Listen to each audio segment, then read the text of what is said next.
Hello hi నమస్తే వెంకి. తెలంగాణ రాష్ట్రంలో నిన్న కేటీఆర్ వర్సెస్ శేర్ బాబు, ఇవాళ హరీష్ రావు వర్సెస్ శేర్ బాబు ఒకరినొకరు తిట్టుకోవడం జరుగుతుంది. వీళ్ళు పగలు మాత్రం తిట్టుకుంటారు, సాయంత్రం అయిందంటే గ్లాస్ కడ కలుసుకుంటారు. ప్రజలారా మీరు గమనించాలి, కేసీఆర్ ప్రభుత్వం బీఆర్ఎస్ ప్రభుత్వం అభివృద్ధి పేరుతో 25 లక్షల ఎకరాల భూములు అభివృద్ధి పేరుతో అమ్ముకోవడం జరిగింది.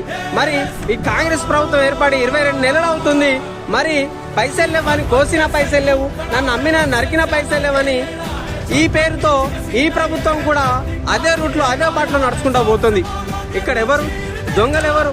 ఆ ప్రభుత్వం దొంగే, ఈ ప్రభుత్వం దొంగే. ప్రజలను మోసాలని చేస్తుంది, ప్రజలను ఆగం పట్టిస్తున్న ప్రభుత్వాలు మరి ఎందుకు? యువకులారా గుర్తుపెట్టుకోండి, కొత్త రాజకీయ నాయకులు వచ్చినప్పుడే, కొత్త యువకులు ప్రభుత్వానికి వచ్చినప్పుడే ఈ వ్యవస్థలన్నీ మారుతాయని తెలియజేసుకుంటూ మేమేంకి థ్యాంక్ యూ. నా ఛానల్ లైక్ చేయండి, షేర్ చేయండి, సబ్స్క్రైబ్ కొట్టండి. Thank you.